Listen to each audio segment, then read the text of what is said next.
Before we get started this morning, I just want to say thank you to all the people that helped this past week at VBS. Yeah, go ahead. If you were here, you know just like I do, there were hundreds of kids here running around, but more importantly, these kids had an opportunity to hear the gospel. And it's my prayer that because of the seed that was planted, because of the effort of those that were willing to come and to serve and to love these kids, that lives will be changed. And that a future generation will rise up and continue to advance the gospel just like you do as a church. And so I just want to say thank you. Thank you to Kathy and Carrie and their leadership for all that they did to invest and to help prepare for VBS. We couldn't do it without you as volunteers. So thank you, thank you, thank you. I cannot say that enough.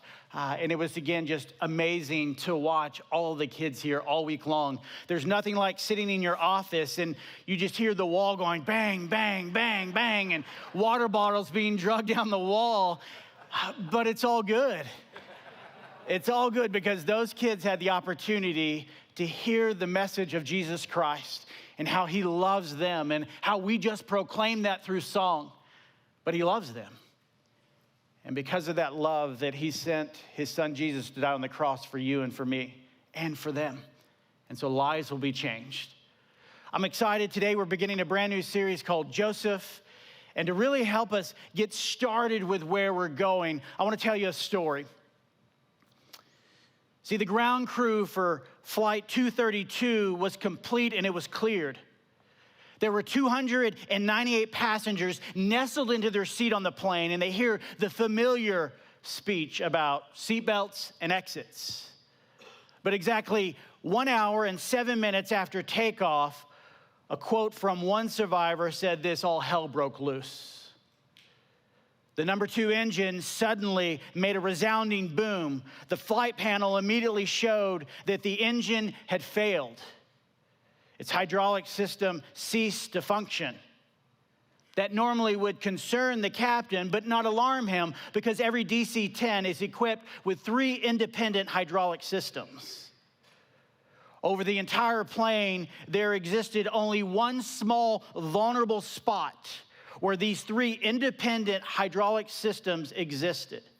A 4-foot square space located towards the tail section of the plane. The odds of anything going wrong in that small targeted area, calculated at a 1 to 10 to the 23rd power, or better yet, 1 billion to 1. It simply meant they never thought it would happen. But on July 19th, 1989, the odds were against those on board of Flight 232. At 3:09 p.m., the pilot and the crew experienced total hydraulic failure. Controlling the plane became a living nightmare. What's more, the brakes and the landing gear and the steering gear didn't work. They didn't know what they were going to do. They didn't know how they could stop the plane or even land the plane. Over the course of the next several minutes, the captain and the crew, as they assessed the damage to determine what to do, they determined that they could turn right slightly and that they could direct the plane by varying the thrust of the engines. So they turned towards a small airport in Sioux City, Iowa, and they managed to delicately maneuver the crippled aircraft towards the ground. The right wing hit first, which sent the plane into a cartwheel. Over and over it rolled on the ground as it burst into flames. But when it was all over, when it was all said and done, 187 lives were saved and 111 people died. When the National Transportation Safety Board presented the findings from their investigation of the cause of the disaster, they pointed towards a disc in the engine number 2, which exploded, sending shrapnel ripping through the tail section of the plane, severing the hydraulic lines in that isolated 4-foot section of the plane. But the investigation didn't stop there, because the fan disc for the jet engine is so specialized that there was extensive paperwork that they could trail back to what was actually part of the creation of this part. Back to the titanium which it was made from, the forging process. It was determined that the process formed years later, or years earlier, led to the crash of that Flight 232. You see, when the parts of the jet aircraft are forged, molten titanium is subject to hammering, this force of intense pressure that is almost unimaginable. No less than 50,000 tons of pressure is exerted on the liquid metal. And the purpose is to eradicate any traces of gas bubbles that might trip up or cause any hazards. In the report that was issued, it was found that the process used at the time left a tiny amount of nitrogen in a particular piece of the titanium from which the disc was made. There were microscopic pockets that were formed inside the titanium that would eventually lead to metal fatigue. It took 15,503 takeoff and landings before anything had ever happened. What's the moral of the story? Flaws. Flaws, even small ones, can lead to disasters later. How many times have we seen it played out in families where we learned something or experienced something within our family that was something so small that we thought it had no impact whatsoever on the rest of our life, but years later, it poked its ugly head up? See, a few decades ago, we learned this word called dysfunctional families. And I would say that dysfunctional has just become the new normal. It's become the new normal. But here's the thing about being dysfunctional, especially as a young man that was raised, and I would say, in a very dysfunctional family. From the outside looking in, everything seemed to be perfect. At least that's what we wanted everybody else to believe. Even as a child living in that home of a dysfunctional family, I myself wanted to make sure that everything was great on the outside, that nobody knew all the chaos that existed on the inside. Put on your A game, right? As long as I look good on the outside, who cares that I'm a mess on the inside? The dysfunctional family, but yet the odds may be stacked against you. It may seem like there's no hope or no direction or no future. But it doesn't mean that you have to live there or stay there. And we're going to be looking at a man that his life and his family was dysfunctional. Dysfunctional to the extreme, so much so that if you were to look at just the beginning of his story, you would never think that he would get to where he ended up. There's no way. And maybe you've heard the story of Joseph, and you know all the details about who he is. See, Joseph's life is played out in Genesis 37 through 50. And here's just a few observations about Joseph's amazing story. Joseph's story is the longest in Genesis. In the book of Genesis, there are 8 main characters who illustrate how faith functions in our relationship with God. The most important account, I would say, is Abraham. But Joseph, his story equals Abraham in number of chapters, 14 each, but yet Joseph's story is 25% longer. The life of Joseph is the greatest and the clearest picture of Jesus Christ in the Old Testament. See, across the centuries, theologians have noted the parallels between Joseph and Jesus. Arthur Pink finds that there is no less than 101 such connections between them. Both were innocent. Both were chosen. Both were beloved by their father. Both sent by their fathers to see about their brothers. Both sold as slaves. Like Jesus, Joseph cast between 2 criminals, pronouncing the salvation of one and the death of another. Joseph forgave those who sought to ruin him, just as Jesus did. And in the lives of both Joseph and Jesus, as it was a wicked plot of those who should have been most likely to accept the ultimate lead to salvation to come, their story mirrors so much. Joseph's story sets up so much about who Jesus is and what Jesus has done for us. Joseph's story is an experience of the powerful truth of Romans 8:28. It's a picture of the providence of God. God working all things together for those who love him and are called according to his purpose. And what you'll begin to discover as we walk through the details of his life is how God uses the small things, the things that seem so insignificant, that on the surface they have no value or meaning, but he uses those circumstances in such a way in your life and in mine and in Joseph's to do things that are unimaginable, things that seem like they're completely out of reach, untouchable. See, when things are happening, we seldom realize that a series of effects is being created. We don't understand the full ramifications of what we cannot see. But God is at work. He's often at work when we least are aware of it. Joseph's story shows us a faithfulness to God, that God is faithful no matter what. And let me just show you what I mean from a few insights from his life. If you have your Bibles, I want to encourage you to open them again to Genesis chapter 7. And this is where we're going to begin to start this series as we look at the life of Joseph. Jacob, who was Joseph's father, he lived in a land where his father had stayed, the land of Canaan. This is the account of Jacob's family line. Joseph, a young man of 17, was tending the flock with his brothers, the sons of Bilhah and the sons of Zilpah, his father's wives, and he brought their father a bad report about them. Starts off really bad, right? I mean, you got to picture this for just a moment. Joseph, he goes out to where his brothers are who are tending his father's flock. And as he does so, he immediately, as the younger brother, comes back and gives a report to his dad. Dad, you won't believe what they're doing. They're not doing what you asked them to do. Does anybody here have a younger brother? You know what I'm talking about. I've got a little brother that's 6 years younger than me, and it didn't matter what I did, there was always a bad report. And this is exactly what Joseph was doing. So now Israel loved Joseph. Again, there's this interchanging because Jacob's name was changed. And so Jacob, Israel, it's the same person.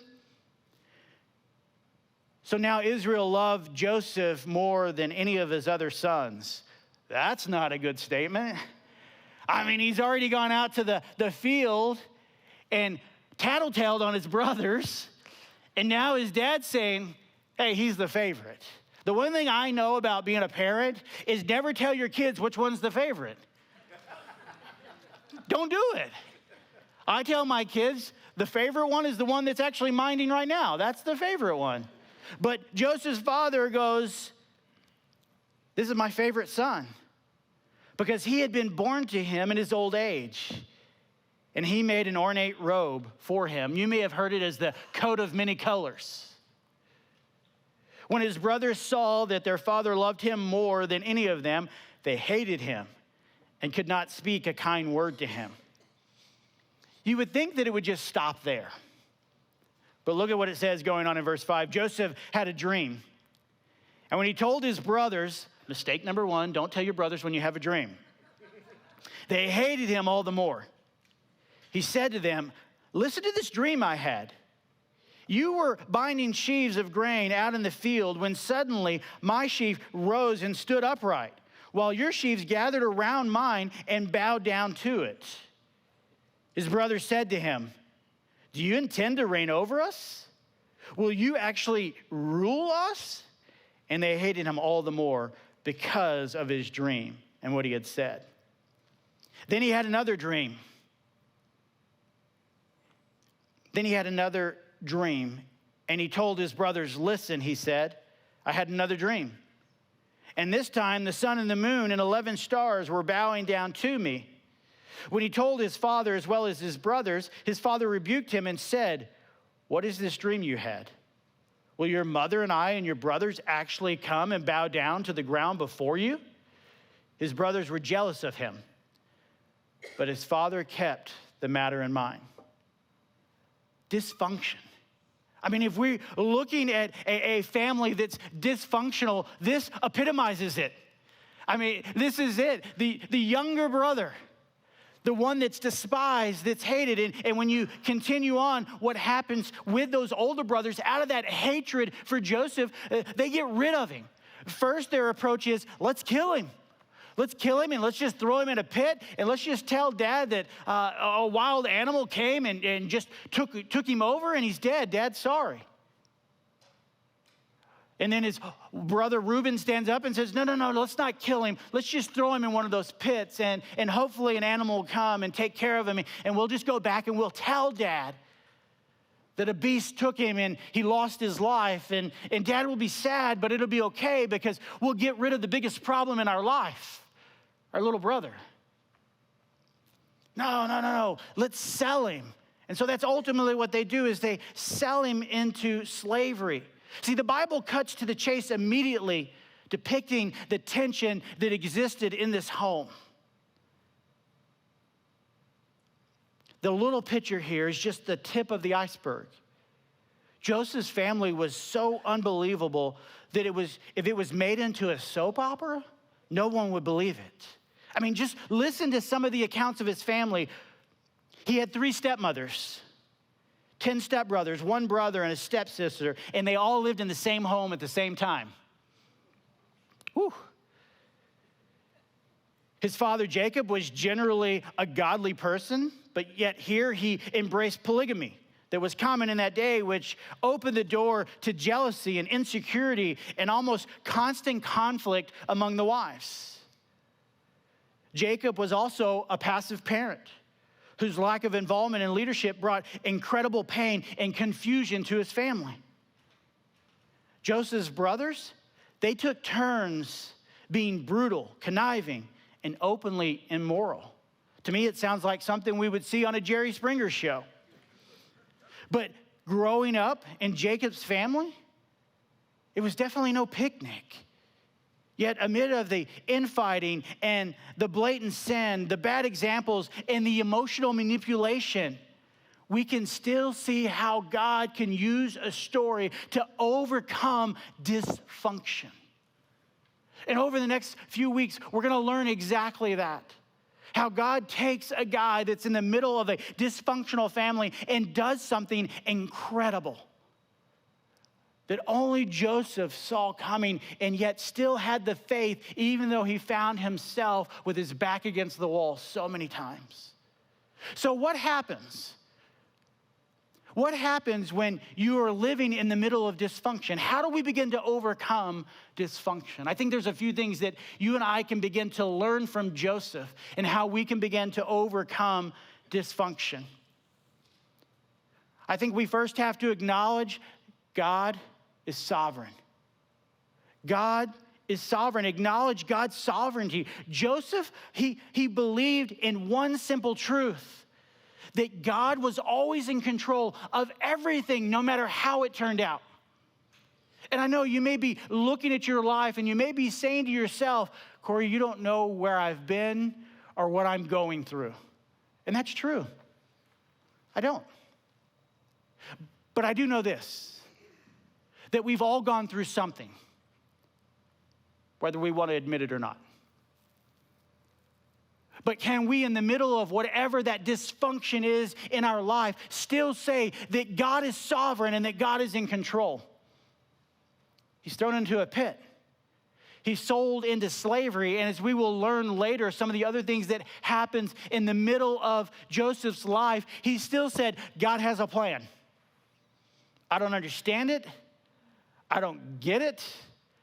I would have taken a totally different route to get here, but God still has a plan. He still has a purpose. He is still doing something good.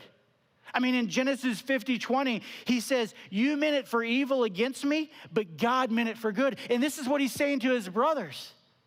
Hey guys, what you did to me, you meant it to harm me. But God took the pain and the shame and the hurt that you brought on me, and he did something good with it. I know exactly what that's like. And you probably do too. You've probably had situations or circumstances in your life where you could say you've been in the middle of this dysfunction, but yet you've seen the other side. And if you've read the rest of the story of Joseph, you know exactly what that looks like. But can you say, just as Joseph, I acknowledge that God is sovereign, that he is in control. that at the end of the day, he is for me, even if it doesn't look like it. I mean, that's huge. It's huge. And if there's anything that you can walk out of here today, walk out with this. God is for you. He's for you. How do I know this? Because he sent his son Jesus to die for you. I mean, that's how Joseph could know that God is sovereign, that God always does what he says he's going to do. He heard of the stories from generation to generation that was passed down through his family. And out of his love for you and for me, God sent his son Jesus to die on the cross, to take my sin, to take my shame, my pain, my hurt, to take the death that I deserved. He is for you. Acknowledge that God is sovereign. The second thing I think that we can do in the middle of our dysfunction, just as Joseph did, is we can choose responsibility. Choose responsibility. Viktor Frankl, who was humiliated and tortured and dehumanized in a Nazi prison camp, he made this discovery. The last of all great human freedom is the choice is to choose one's response to any given set of circumstances. Let me read that again. The last of all great human freedoms is to choose one's response to any set of circumstances. See, the easier and more popular route is to use our circumstances as an excuse. We use it as an excuse, even sometimes, to sin. We say it's just dysfunctional patterns, it's foolish behavior, but that's not what Joseph did. I mean, even in the midst of everything that he went through, he didn't just throw his hands up in the air and say, oh, well, I'm just going to give up. I'm going to stop fighting. I'm going to stop pursuing. See, awful things happen. Awful things have been done to all of us. And the consequences, they've been hard. See, my parents, they're divorced. I never met my father, and my father was an alcoholic. I was abused as a child. And I don't want you to misunderstand me. I'm not belittling anything that I've gone through or even anything that you may have gone through. It's the total opposite. I'm simply saying that this phrase, you don't know what I've been through, has become a launching pad for all kinds of ugly behavior. Joseph didn't let himself become the victim. He chose to break the cycle. I heard it time and time again that you will be a product of your environment. It's just the way it is. Because of what you experienced and what you went through, you're just going to continue to repeat the cycle. And I believe that hook, line, and sinker. Even as a follower of Jesus, I believed it. I mean, when my wife and I got married, we got married young, and so we made the decision that we weren't going to have kids right away. And I did probably what so many others did. When we were in the conversation before marriage, she asked, do you want to have kids? Yeah, I'll have kids someday. But then when it came down to it, when we got to the place when it was time to have kids, I was like, no way. I am not putting a kid what I went through. I mean, if I believe everything that I've heard and everything that I've read, I'm just going to repeat the cycle of everything that I saw. So there's no way that I'm going to bring a child into that. Let's just leave it alone. You and I got a good thing. Let's just keep it going. And my wife was so gracious. She was so patient with me. She waited 7 years. And her response to me was, when she asked 4 years earlier, hey, it's okay. God will tell you when it's time. Really? You're not going to pressure me? You're not going to make me feel guilty? I mean, she just waited. Choose responsibility. I had a choice to make. I could either break the cycle or I could continue to live in what I thought was the only way to live. He took responsibility for a new way of life. Take responsibility. Choose responsibility. Acknowledge that God is sovereign, that He's in control. Choose responsibility. And then take the long look. Take the long look, and this is especially important for parents to remember. The course of actions that you choose today may affect your children tomorrow. Not just your children, your grandchildren, and even your great-grandchildren. See, Jacob's mistakes had a tragic long-term effect on his family, and they played themselves out in Joseph's life. Take the long look. What I do today, it impacts tomorrow, whether I don't think so or not, whether I see it or not. It impacts tomorrow. Take the long look. Have you really sat down in the decisions that you have to make and ask yourself, how is this going to impact tomorrow? This job that I take, the person that I date, the way that I spend my finances, the friends that are part of my circle. Oh, it's not going to hurt. Just one little look, one little taste. It's not that big of a deal. Take the long look. He understood that God was sovereign. He chose responsibility, and he took the long look. He looked back over everything that had happened in his family's life, and he still trusted that God was sovereign. That even though it all seemed dysfunctional and out of control and misplaced, that God could still take something like that and do something good with it. Acknowledge that God is sovereign. Choose responsibility. Take the long look. And then look for spiritual markers. Look for spiritual markers. I'm sure along the way, as Joseph looked at his life, looked at his father's life, as he looked back on his father's life. Oh man, I remember that time that Dad came back with a limp, and I wondered why he was limping. And he told me that he had been with God, praying with God. The scripture tells us that he wrestled with God. I'm sure that left an impression on Joseph's life. I'm sure that as he thought about Isaac, I'm sure as he thought about him and his grandfather and the impact that he made and the things that he had done. The spiritual markers, look for the spiritual markers in your life. See, God makes himself known to the humble who hunger for him. He makes himself known. God is at work around you all the time, even if you can't see him. I love what Henry Blackaby says in Experiencing God. You don't have to wonder whether or not God's at work. He is at work. The question is, will you look for where he's at work? Will you see where he's at work? And better yet, will you join him where he's at work? God is at work around you all the time.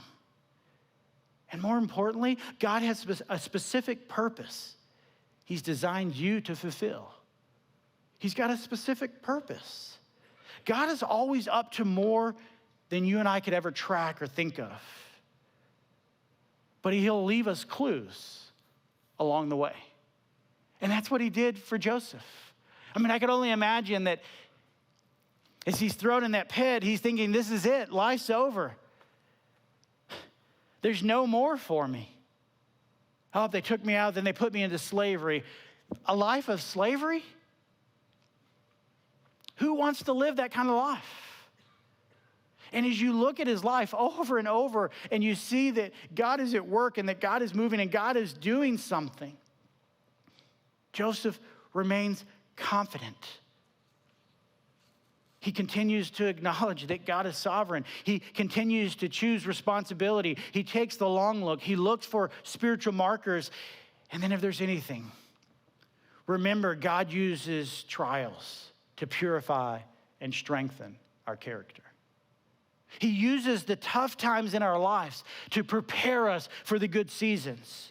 Just as the metal was used for the precision of that part in the aircraft, and it underwent tremendous pressure and heat to purify and to strengthen it, so it is with you as a follower of Jesus, that he will purify you. He will strengthen you in the heat of trials. We will do one or two things. We will throw up our hands and say, I gave it my best shot. It was a good try, good college effort. Or God, I don't know why I'm going through this right now. It doesn't make sense. I wish it wasn't this way. It is what it is, and I'm going to trust you in the middle of it. Yeah, it hurts. Yeah, it's revealed some things within myself that maybe I didn't realize, maybe some character flaws. Maybe I'm not as humble as I would like to admit. You know, the idea of serving and giving myself over to others, it sounds really good, but actually doing it, it's hard.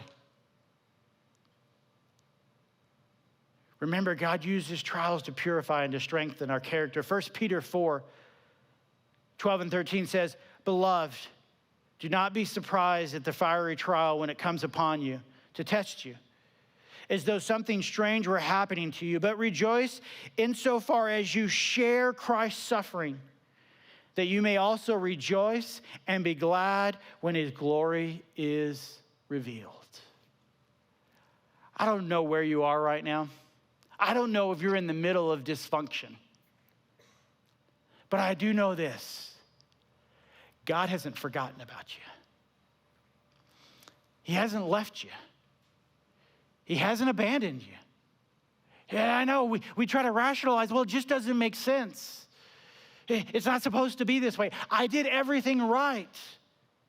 Why is this happening to me? I didn't make any bad choices. I don't deserve to go through this. Don't look at it from that perspective. Perspective is everything. What if, instead of looking at the dysfunction in our lives and throwing our hands up and saying, woe is me, what if we begin to look at it and say, okay, God, what is it that you want to show me? What is it that you want me to know? Who is it that you want me to become in the middle of this dysfunction? What if that's what we do? I mean, let's be honest. We all have a little bit of dysfunction in our lives. What if we just admit it? And we begin to look for God in the middle of it and trust that he's at work and that he wants to do something that's so far beyond anything that we could ever imagine or even dream of. I don't know where you've been. I don't know what you've done. I don't know what's been done to you. But I'm confident of this: God loves you, and he is for you. Will you pray with me?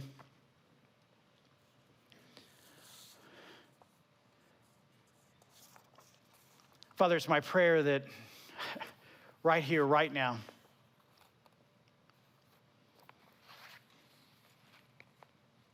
that we would just find ourselves broken before you. Not in a I give up, but more in a I let go. Father, it's my prayer that we will let go this morning and that we would trust you. That even in the middle of what seems chaotic and out of control in our lives, maybe it doesn't. But either way, whatever it is that we're trying to control, whatever it is that we're trying to hold together, so that on the outside, that everyone will have this perception that everything is perfect. Can we just be honest? The only thing perfect is Jesus. So Father, help us now to surrender to you, to trust you in the middle of whatever we're going through. Work and move in this place as we continue to celebrate and worship, as we prepare ourselves for the Lord's Supper. Father, thank you for loving us so much that you sent your son Jesus to die on the cross for us, to give us hope, to give us life, to give us freedom. Let us experience that today. It's in Jesus' name that I pray. Amen.